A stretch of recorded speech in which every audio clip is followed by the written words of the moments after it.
Hi everyone. My name is Maria White, and this is SEO in 2024.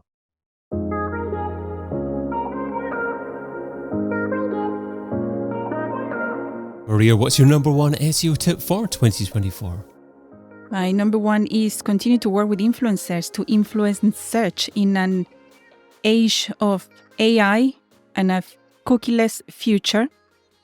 So what can we do to influence our consumers and, more importantly, to influence search? Okay, how do influencers influence search in 2024? Right. Influencers do not influence search directly. They do have an effect on search. And this is because consumers, before making a purchase, they just tend to go to social media to find out more information on the product, to see, in the case of luxury and fashion, to find out how that product looks like on someone else. For example, in handbags, let's use handbags for these purposes. For example, how does the handbag look like on someone? If it suits certain body frames, what can you put inside? And information that perhaps we can sometimes, as a brand, put all together on the landing page. And also because they want to see as well from like a one-to-one from the influencer, kind of like live that experience through them, if that makes sense. So once the user gets influenced by the influencer, which in most cases, that's a different topic, is a micro, small influencer, the one that tends to make more influence on the consumer than the big one. Well, the big one as well makes a big influence. We have achieved sold outs working with huge celebrities this year. However, it's the one, the small one, the one that is kind of like more friendly, more one-to-one, that creates content that matches the intent of the user, which is find out more information on a product or on a handbag. Once the consumer is influenced, then they go, we've seen this in our brand, they tend to go then to Google to complete the action. And that is to search now to engage with the brand, and whether that is an ad, whether that is organic, and now complete a purchase on Google. So now that we have understood that process, then how can us as in SEO or marketeers can influence organic with influencer marketing? So this is something that a few SEOs have done out there. We have done this a lot, and it's one of our preferred techniques. And that is, for example, creating content with influencers to then, not viral, sometimes it doesn't have to be like super viral and break TikTok or break the internet with a TikTok video. It's just good content supported by insights or data to then create kind of like a little content hub or some sort of little content resources to then seed out with the appropriate media. This way we can get, for example, we have gotten coverage on important media such as Vogue, media that our target audience or the audience we want to target reads. For example, Vogue, or internationally in Mexico, like Vanidades, Caras, Hola, etc. So then we create this content with influencers, and then we used it in our ads, or we use it on media. And when we use that content on mainstream media or printed online media, of course, printed, doesn't matter. But that's when we get the link and we get more information that can help us on, no more information, but the link. That is what essentially we're after, to then influence no search. God, I'm scared of saying the wrong thing for Google, but anyway, so this way we can influence or have more influence on search working with influencer marketing. Got you. Okay. So essentially what you're saying is, for certain industries, SEOs need to accept that organic search isn't the initial step that consumers take, or that potential consumers take in relation to their industry.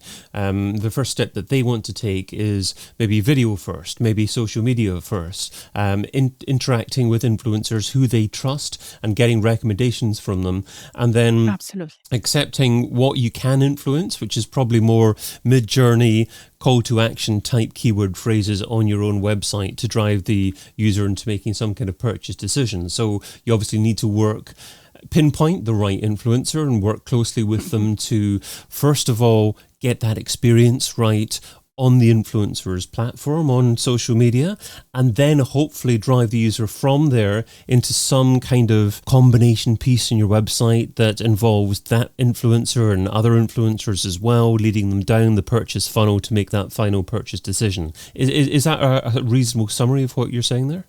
More or less, yes. Yes, anything and any brand of any niche can work with the right influencer. Not necessarily video, not necessarily TikTok.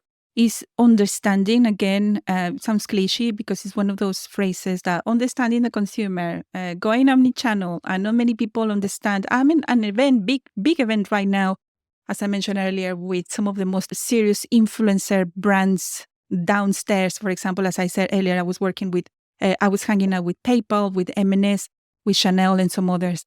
And essentially, it's not about just going straight to TikTok because that's a trend or that's what some marketing influencer is telling me that I should start my campaign there. Is understanding your audience in particular. It's understanding the influencer and what's important for them. Yes. For example, in SEO software, for example, yes, we see that, for example, new software vendors, sometimes they hang out with, or they get a big SEO influencer to try the tool and tell us, give us a guide on how to use the tool and the benefits we can get from there. And then people start getting to know that tool via an SEO influencer. So yes, influencer marketing still is, I would say, a biggie, not only to influence our consumers, but as well search via the content we create, and that then it can go into online longer articles or relevant media with links and the rest that can help to influence organic or have an effect in organic. How do you identify the influencer that's most appropriate for your brand? For our brand, this is one of the most interesting and fascinating exercises I've done this year, because we had to sit down and identify, for example, influencers in new countries where we are going to expand or that we want to try. And sometimes even in Mexico, which is my country where I was born, and you think, well, for our brand, it should be this influencer, let's say Belinda or that other singer. And then, no, then as we look at data or we look at where our target audience engages the most in terms of like the response to ads or their searches for our brand, and we see where do they start their journeys to search information and engage with our brand, then we look at, maybe it wasn't that singer we think about like Belinda, maybe it was, let's say, some handbag enthusiast. And from there, obviously, we had worked with, have the pleasure to work with influencers such as Jennifer Lopez, Paris Hilton, and we achieved sold outs within hours and that is all it takes is a picture, right? When you see Jennifer Lopez or this one, for example, Jennifer Lopez walking in a red carpet, and you see her wearing this super glamorous gown with Ben Affleck on the side, and then making emphasis at a beautiful clutch in there, all glamorous, and everyone is like, oh. And then the searches for that clutch, even if it doesn't have a name, sometimes even if the product is not tagged, every brand has a little logo or something on the products. And for ours, it's an eagle. They see the eagle, it's like, it's a Kurt Geiger. Then start Kurt Geiger clutch, black clutch, and using non-brand terms until they get to what they want and buy the product, and the product gone in hours. We've had that a couple of times this year. And it's just a picture or a couple of pictures. In case of Paris Hilton, it was just one picture of her in her holidays. And this picture was published on Instagram. And there is her all glamorous and beautiful in one of her yachts. And then there is a little handbag on the side. It's a white handbag in there. And the reason why people go crazy, our target audience, is because these huge celebrities are choosing that can buy the most expensive handbags in the world that cost tens of thousands. are choosing an attainable luxury brand that is us. So it's like people go like, wow, I can get the look. And that little white handbag, which I also wanted, gone. Like, and they haven't done it again, which is strange because, yeah, it is a stunning, beautiful white handbag. We had another celebrity, Viola Davis, which on the Golden Globes as well wore one of our clutches. And yeah, that is our PR team working with big celebrities, and you get a sold out effect. But to get influence on our consumer on our more regular collections, like for example, we have our classic collection that is produced every season, and is let's say like the timeless classic collection. Then we work perhaps with smaller influencers that can offer that intimate experience and that connection with our audience and say why you should buy this handbag and what can you put in it, how it will look on you, and all of that. So yeah. So if you've identified the ideal influencers you want to work with, how do you persuade them to work with you? Well, it depends on the type of influencer, right? For the huge, bigger influencers, celebrities, that is our PR team, 100%. That traditional PR team, they do amazing, incredible things. So yeah, that's they work with a personal stylist, and that they have their own way to approach that type of celebrity. How can we work with them? It's easier when you have when you work for a attainable luxury brand and a brand that a lot of our target audience loves. So it's likely that some of the influencers that we want to work with, we approach them and they immediately say yes because they love the brand. In Mexico, for example, there is such a craze for the brand. It is amazing. And when we have approached our influence, even with a comment, when they make these beautiful TikTok videos, there is a girl that has bought over 100 handbags, and she's a big fan of our brand. And in a few months ago, we just replied to one of her videos, "Oh, we love your content," and that was amazing. She was really happy, and we started working with her. For us, it's easy because the influencers that our target audience love or engages with, they already love the brand. So yes, I could bring you perhaps in future if I was to write an article for Majestic or something like that.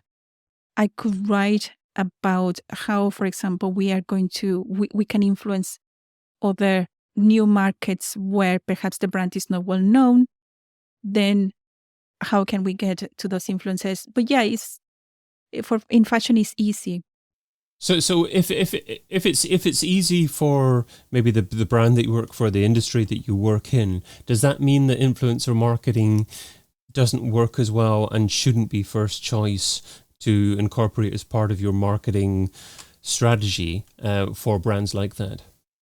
For other brands, I believe that it should be included, influencer marketing. As I said, putting again the example again of SEO software as a service or new tools. I know a lot of new tools and new software because of SEO influencers or people, let's say like Aleida, who write beautiful content. Aleida is super trustable, right? Why? Because she gives a lot to the industry. She's a drama-free influencer. And but more than anything is the content and the dedication she has for the industry and the passion.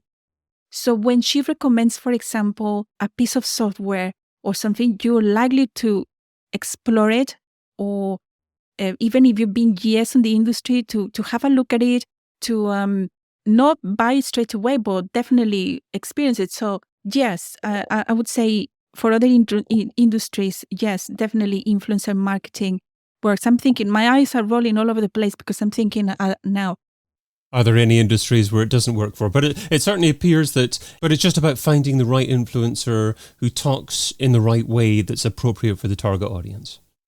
Yes, it's finding the influencer that can establish that connection between the user and the brand. It's not so much influencers. The work they do is connection and is emotion. They sell emotions.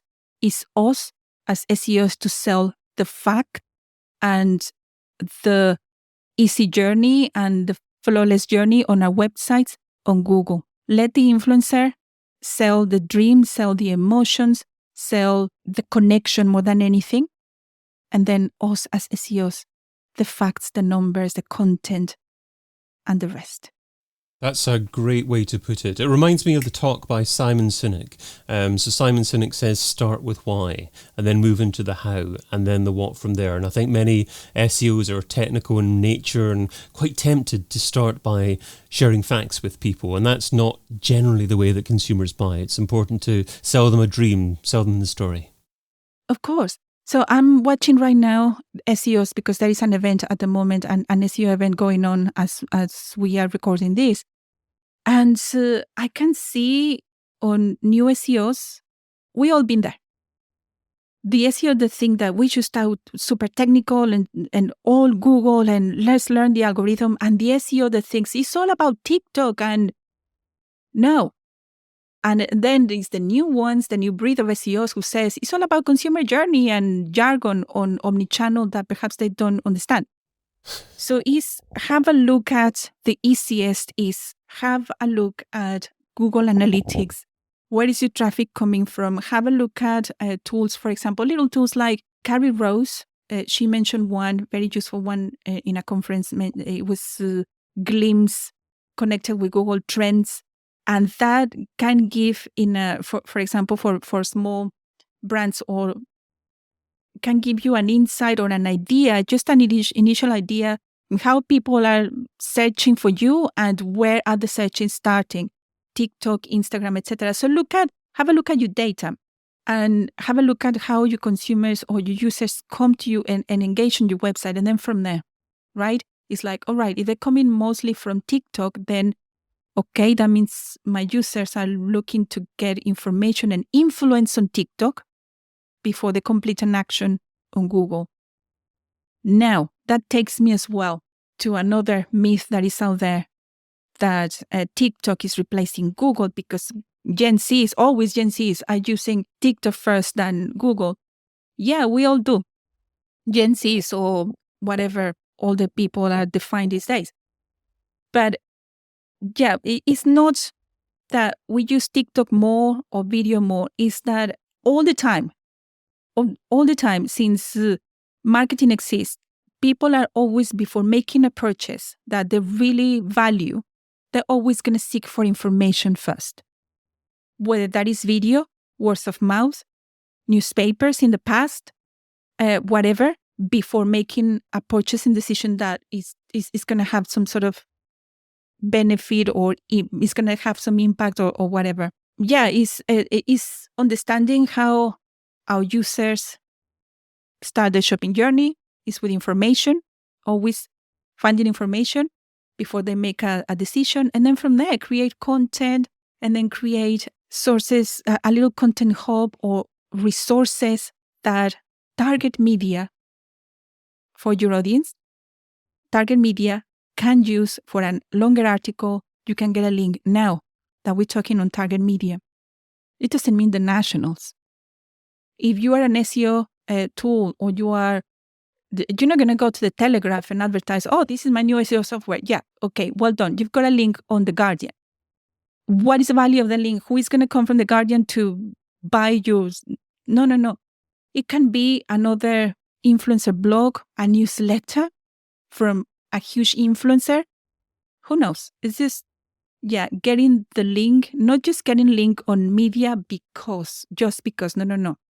For us, for example, when we invest a lot of money on media, we need to make sure that the links are placed in the right place where our target audience or our desired target is going to engage, not just because it's a link, right?